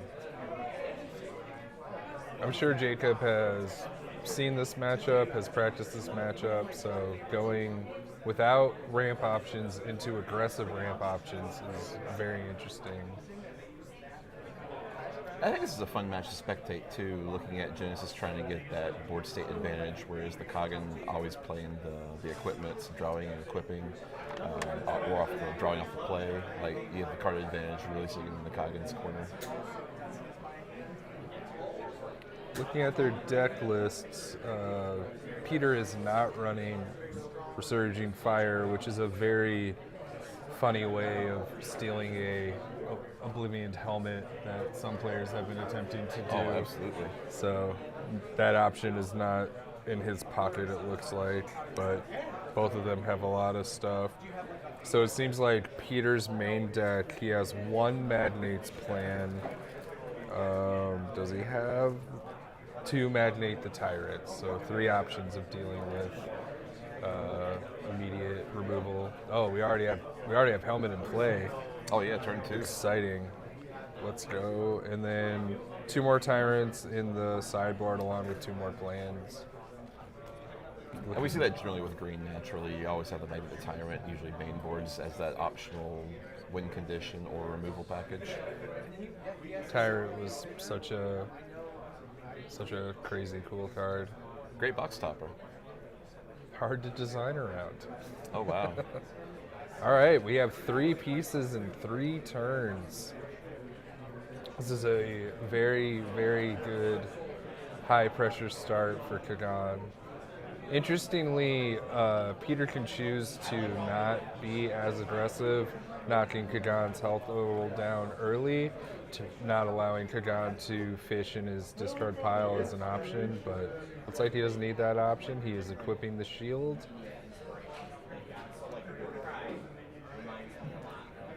Shield defends against, it helps keep your Clash cards alive, less so than adding direct protection to Kagan himself, but still situationally useful in some matchups.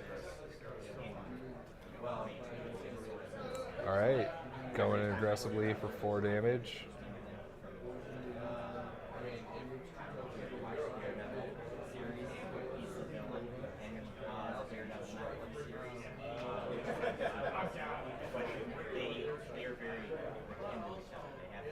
Ooh, 2 of them. And so now the question becomes, how hard do you try to remove these guys? Because they sneak right back into the resource row. Yeah, if you can't send him to Oblivion, it gets to an awkward state of like, if I remove the threat trying to kill me, I'm just helping to ramp my opponents. Definitely don't have a lot of that toolkit within a green deck.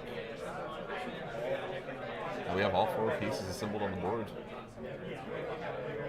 He can't afford to attach the armor yet, so he is going to take a pretty judicious amount of damage unless he plays that Clash buff, and then he's actually pretty safe in this scenario, interestingly.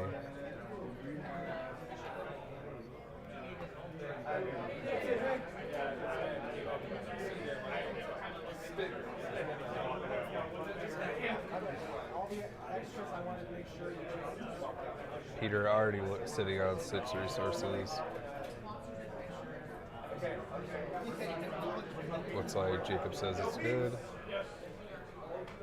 It feels like at this point we're going to get to it's the race to the finish. If these attacks come through, get Kagan to his second ability. It seems like the options no longer try to disassemble the 4 on the board, just kind of race the dragon to the finish. Absolutely. We know and we've seen Jacob really go for those really dirty. There's the flash buff. He's going for the frontline combo, he's going for the Sonoro combo, and he's going for the frontline Sonoro combo. Getting so many activations off that dragon. That was definitely an interaction discovered in testing, and you can blame me for that.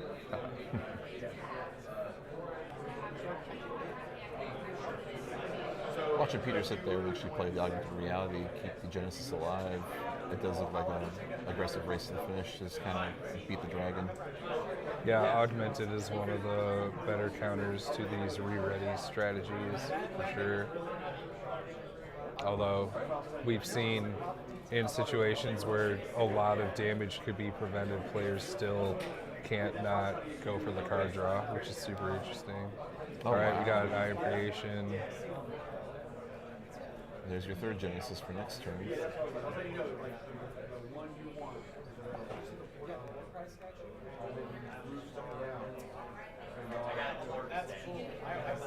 The 2nd Genesis? Wouldn't it have died when it attacked into a flash buff? Augmented reality. Oh, right. Yeah. It's literally Trying what to we're talking maintain that about. board Yeah, state. yeah, that makes sense. All right. I feel like Peter right now is trying to just kind of push a board state that's going to be forcing lethal in one way or another. Exactly. I think if it gets to the point with Jacob on his turn, equipping all the weapons to the contender, making the dragon's trying to break through into one of the Genesis to kind of remove 4 damage off the board for the kickback. Looks like he went for the attack to the face and then chose otherwise. So still has a blue resource up, could augment again, which would be very difficult for Jacob to get through, but it's still anyone's game. At that point, it just gets to a weird point of card advantage. Within Peter's deck, do we see Genesis the Oppressor? I'm sure there's resources there already for the Kagan as well. 3 oppressors in Peter's list. I think this puts Jacob in an odd spot. Even if he makes the dragon, how do you outrace 2 Genesis on board, another potential Genesis from the resource zone on top of what could potentially be a Genesis the Oppressor or a Kagan on top of that? All right, we got the armor on. The armor can mitigate a lot of damage. We know also that Peter runs deafening sound wave that can help in this. Negate further attacks. He even runs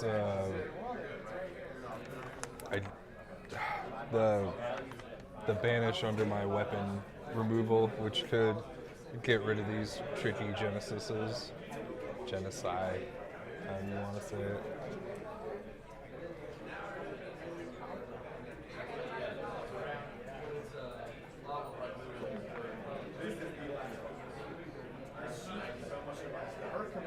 Curious to see how Jacob tries to get back his presence on the board. We're going to set a trap. It's very likely Soundwave, but it could be. Let's see. Could be a Bateman. Doesn't look like the right colors, but possibly also good in this scenario.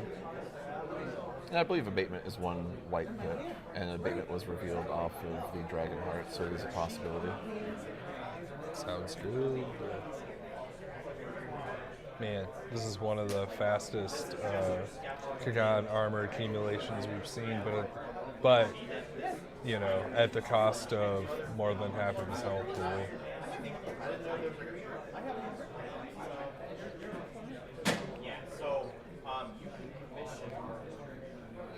So now the question becomes, can Peter get rid of that armor, being the costliest equip to have, and be able to get that damage in that he needs really badly right now? Right.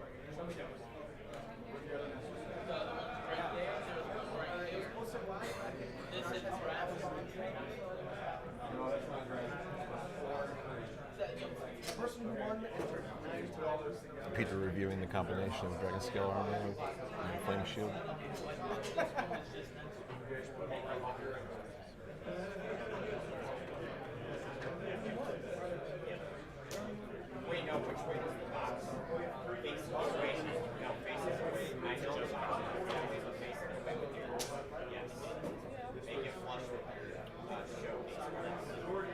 If Peter pulls the Tyrant, it could be devastating.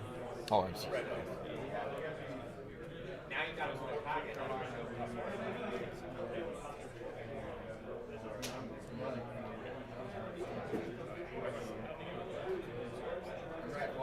I believe Peter's sitting at 8 resources currently. Yeah. Quite hefty with his ramp this game. All right, going in with the first Genesis. Full suite of resources up. All right, Jacob's taking it, dropping to 7. Armor activates. Yep, Plus he 1 is. defense. As you can see on the screen, if the attached contender is loses his health during an opponent's turn, attached contender and Clash cards you control get +0/+1 until end of turn. Interestingly, it does buff your board, an often missed bonus characteristic of his really sweet armor. Who needs a board? You're Kagan. He's going to do it himself.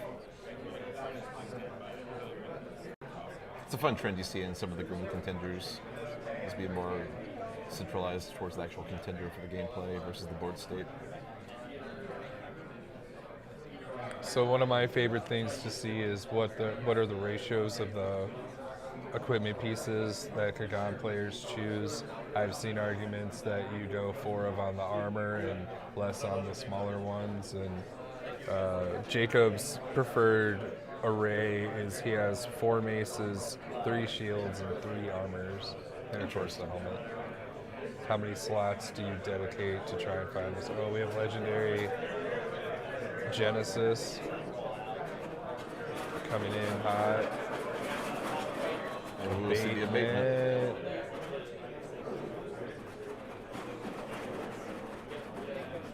The question here is, will we get a buff from Peter? Nope. Trigger defeats into the resource zone.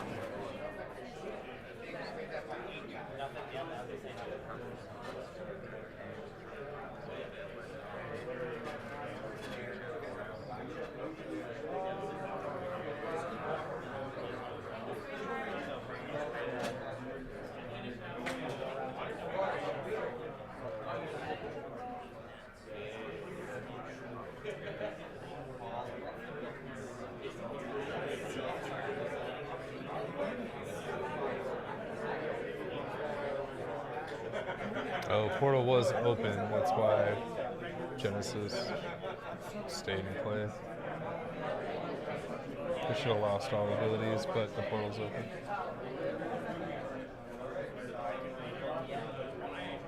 Gotcha. Okay. Jacob sitting at 4.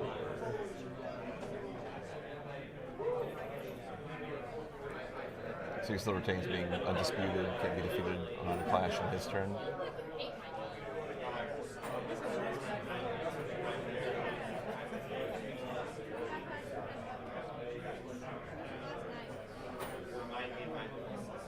Jacob exploring his options.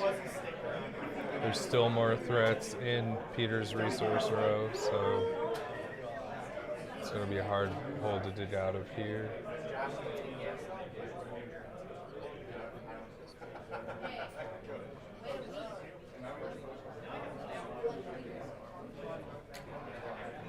Enjoy your childhood while you're here. That's all I have to say.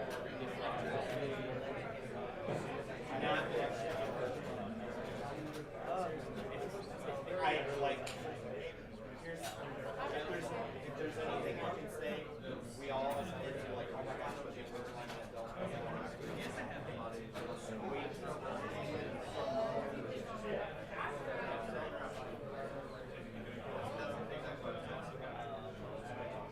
Equipping the helmet, drawing a card. I believe that top deck was a Deliverance. We have the full Voltron online. Exhaust. Making a dragon. It's good.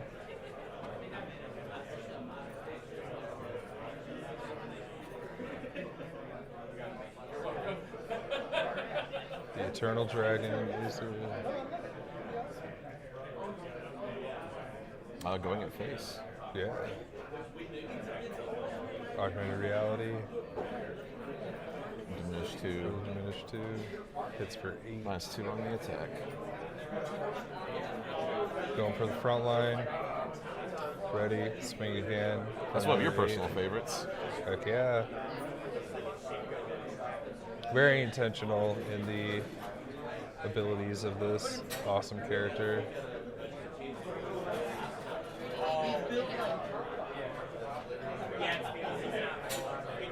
Targets a player, he can't play a second one. Or no, he could target himself for the charge draw. Yep, That's go for right. 2. That's right. Giving Genesis 2 defense.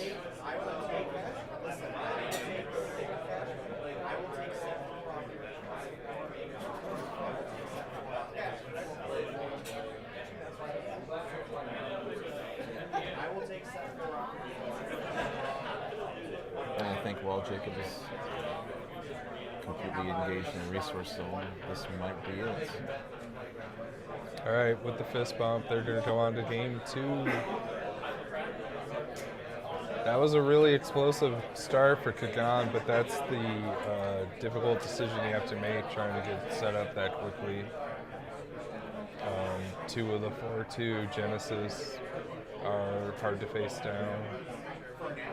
I feel like if he had got one more buff, maybe he could have stabilized a little bit better, got him another turn, and it's possible all he needed was one more turn. At least in the early game, trying to thwart the actual 4-drop Genesis, putting the pressure for 8 damage per turn specifically.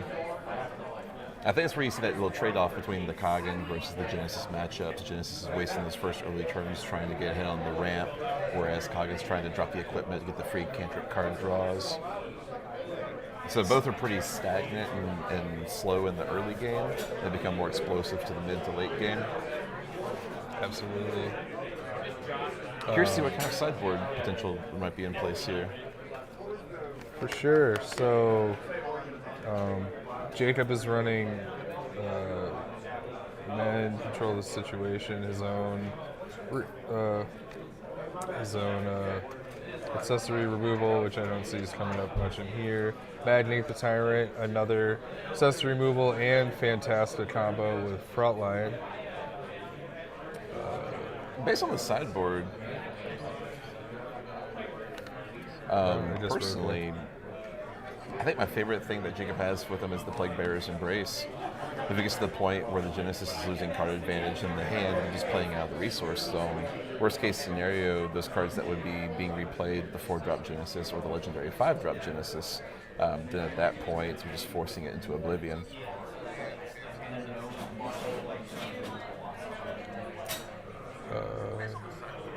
Here's we are having mild technical difficulties. Going back to the game. Maybe it's just on our side.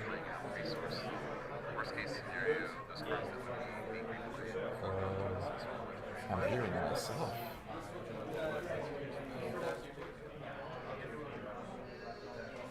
All right.